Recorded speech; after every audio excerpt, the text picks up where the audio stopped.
So far we've talked about writing functions that take inputs numbers or that take inputs vectors. What if we want a function that we plug in another function to? So it probably sounds kind of strange, but in numerical analysis, remember this class is called Introduction to Programming for Numerical Analysis. It's very common that we have a function and we want to do something to it. So it's like we want to do a function of a function. For example, maybe we have a function and we want to take its derivative, or maybe we have a function and we want to find a zero or a root of that function. Okay, those are some very common things you might want to do in numerical analysis. So let me try to do something much simpler. I'm going to write a function. Okay, the function's input is also going to be a function, so f is a great name for that input. And let me call it EV7, and you'll see why I call it that in a second. Output is going to be y. And let's put a little comment here for what it means.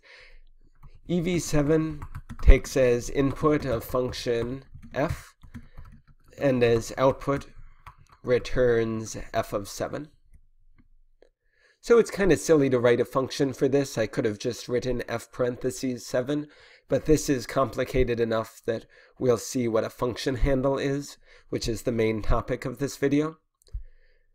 So how do I make f of 7 the output?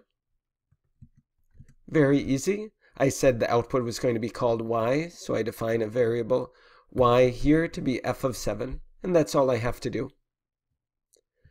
So I'm going to save it, call it EV7. Okay, let's try it. So if I do EV7 of x squared, okay, what am I supposed to get? I'm supposed to get 7 squared. I'm supposed to get 49. Oops, that doesn't work. Okay, well maybe the problem is that this isn't a function that MATLAB knows about. It's just something that I wrote. So how about something that MATLAB knows about? So MATLAB knows about sine. Here it is. So what if I do EV7 of sine? Error using sine, not enough input arguments. So what am I doing wrong? Problem is that if I want to plug in a function, I have to use something special. I have to use something called a function handle. And the key symbol that's related to function handles is the @ symbol. Okay, so if I do EV7 @ sine, now it works. What if I want to do this x squared? Well, it's not quite as simple as putting an @ in front of x squared. Putting an @ in front of something that only works if it's a function name that MATLAB already knows about. So if I want to do it for x squared, it's a little more complicated. I do @ parentheses x, and you should think of that as telling MATLAB what's coming next is going to be a function where x is what I'm calling the variable. Okay, now that worked. If I wanted to define a function like this, so let me show it to you. It's kind of cool. Say I write z equals 13, and now say I do @ of z. Sorry, let me start over.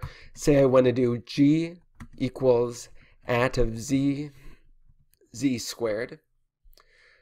So this @ of z squared, that is telling MATLAB that I'm about to give it a function depending on a variable. Let me call that variable z, and then the function is z squared. So the main thing I want you to notice is that doesn't have anything to do with this definition z equals 13. Here z is just what's called a dummy variable.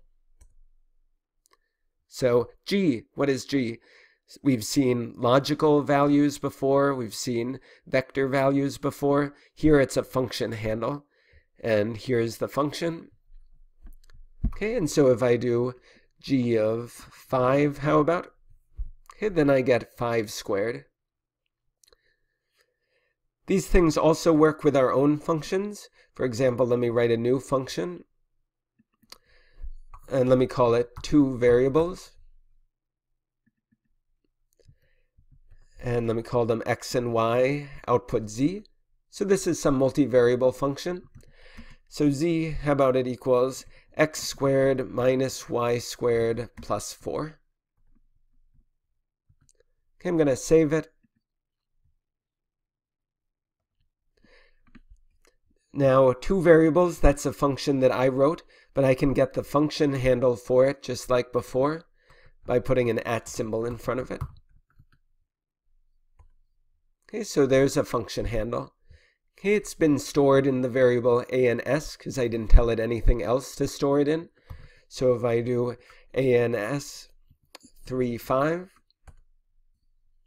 So what just happened? Well, let's go back and look at it. 3 squared minus 5 squared, so 9 minus 25 is negative 16, plus 4 is negative 12, and that's what we got here.